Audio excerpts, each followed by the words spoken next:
the bomb that changed the world.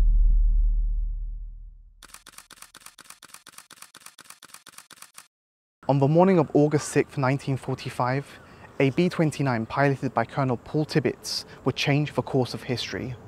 The US, in an effort to win its war with Japan, would unleash a weapon the world had never seen before. An atomic bomb by the name of Little Boy, which contained 13 kilotons of TNT, was dropped on the city of Hiroshima. The atomic bombing reduced the city of Hiroshima to ashes. People had lost everything: their homes, their work, their food, and above all, their families and friends. Across Japan, more than 100 cities were devastated by the US air raids. But the scale and destruction in Hiroshima were unprecedented. A second bomb would later be dropped on the city of Nagasaki, leading to Japan's inevitable surrender due to fear of further retaliation. These bombs changed the world as we know it, but the memory of the A-bomb lives on here in Japan. This is the story of the Hiroshima and Nagasaki atomic bombing on its 80th anniversary.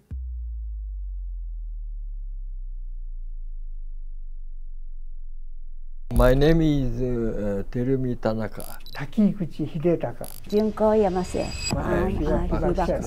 For many in Japan, the wounds of Hiroshima and Nagasaki still run deep. Terumi Tanaka, co-chair of Nihon Hidankyo, a nationwide organization of atomic bomb survivors and recipient of the 2024 Nobel Peace Prize, was just 13 when the bomb was dropped. Now, 80 years later, he recalls the events of that day and how they changed his life forever. 年齢はですね、13歳です。で、学校は、中学校1年生ですね。裸パンツ1枚だったかと思いますけども、自宅にいて本を読んでました。それで木造建ての2階建てですけどね。でその本を読んでる時にその一機の爆音が聞こえてくるんですね。爆撃機の。で、当時B-29というのが一番新鋭爆撃だったんですけども、その爆撃が飛んできた音がしましたので、爆撃が来たなというふうに思って、2階にいたんですけど、立ち上がって空を見るために窓の方に行きました。で、だけど雲があったのでその飛行機の姿は見えなかったんですね。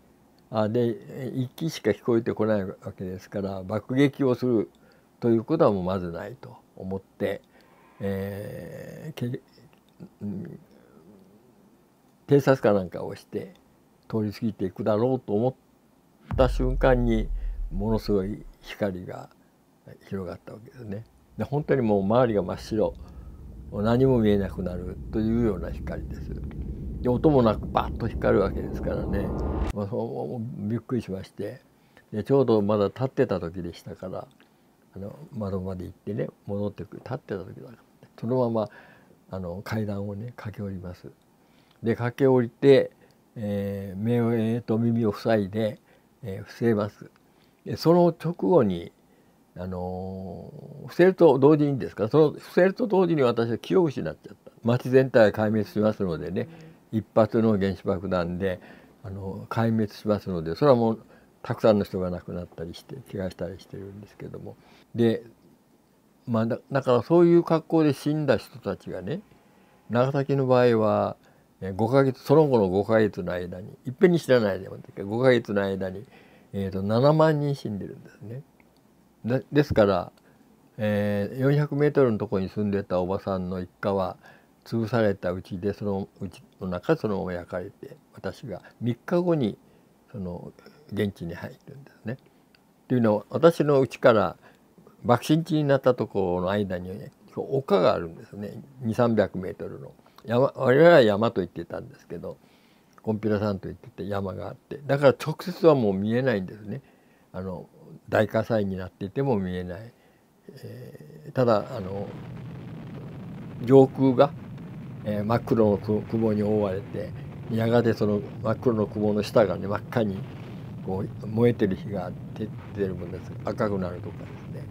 それからまだ残ってるお日様、11時ですからね、爆撃を受けた。だから2、3時っていうのはもう本当に上空にお日様がいるわけです。それはもう丸い円になるわけです。日食なんかの時にね、黒いガラスでこう形を見たりしますけど、その黒いガラスと同じように煙がそういう役割を果たしていたので。Hidekata Takiguchi was just 4 when Hiroshima was destroyed, when his childhood and life changed forever. 僕が被爆したのは白島北町という町です。でそこで生活をしていたのはあと8日で5歳になる僕と母33歳、そして、生後10ヶ月の妹ひろ子、あと母のいとこのお嫁さん、この4人が生活をしていました。でその4人の中で、熱線を浴びたのは僕と妹ひろ子とそれから母33歳、この3人が熱線を浴びました。でそのためには何をするか、やはり僕はまだ元気な状態だから一人でも多くの人に、その核兵器の怖さというものを伝えて、それを少しでも理解してもらって、そして、それが世界中の大きな声になるという形になればいいんではないかということは思っています。In Japan, the survivors of the atomic bombings are known as hibakusha, or explosion-affected person. And despite the hibakusha often facing social stigma in post-war Japan due to misconceptions about radiation sickness, many went on to become advocates for peace and the abolition of nuclear weapons. Nihon Hidankyo, a group consisting of atomic bomb survivors, won the 2024 Nobel Peace Prize for its activism against the use of nuclear weapons. The Norwegian Nobel Committee has decided to award the Peace Prize for 2024 to the Japanese organization Nihon Hidankyo. Despite Nihon Hidankyo's efforts to remind the world of the horrors nuclear weapons can cause, many nations have still accrued an arsenal of the warheads. ロシアのプーチンさんが大統領一人のトップの権限で命令下してやりましたね。日本はそういうことはできないんですよね、民主国家で。それで核兵器禁止条約っていうのが2年前でしたかね、条約が締結されましたよね。はい、ですけど核兵器を持っている9カ国ね、はい、今の9カ国とその核の下に、核の傘の下にいる日本とかドイツはその核兵器禁止条約にもちろん加盟してません。それはいけないことですよね。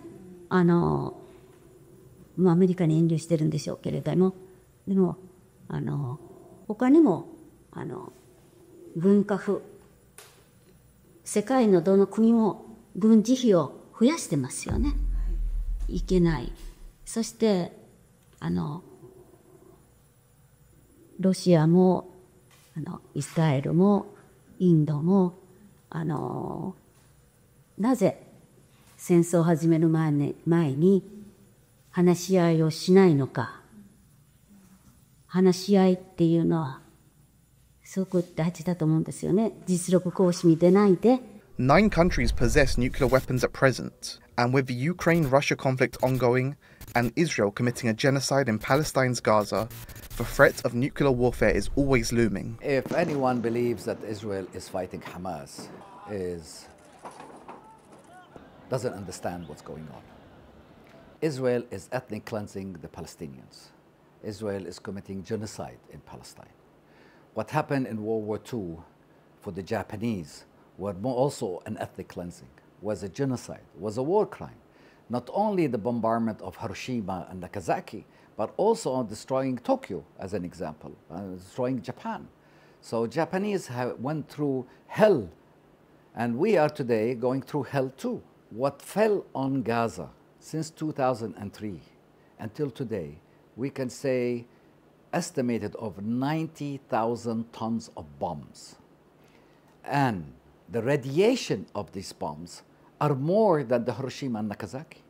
And the effect of these bombs right today are more than Hiroshima. There's around maybe 6 or 7 bombs of Hiroshima and Nagasaki. But there is no comparison between what happened in Hiroshima and Nagasaki, because what happened is a war crime. But today also, on the other hand, is not only a war crime, but also is a genocide, is an ethnic cleansing. So it's worse than what happened in the past. And history repeats itself, unfortunately. The story of Hiroshima and the atomic bomb live on in the annals of history. Japan may have forgiven the United States for its role in the dropping of the atomic bomb, but the axe forgets and the tree remembers. The legacy of Hiroshima and Nagasaki will live on forever. Hiroshima reminds us of the unimaginable human cost of nuclear warfare. The deaths, injuries, and long-term suffering were not abstract statistics. They were children, parents, workers, and students. The bomb did not just destroy buildings, it shattered lives, families, and generations. The experience of Hiroshima illustrates the limits of scientific and military power without ethical restraint. The bomb was an achievement of physics and engineering, but it also represented a profound failure of humanity to prevent catastrophe. As such, Hiroshima remains a warning. Technology alone cannot save us from ourselves.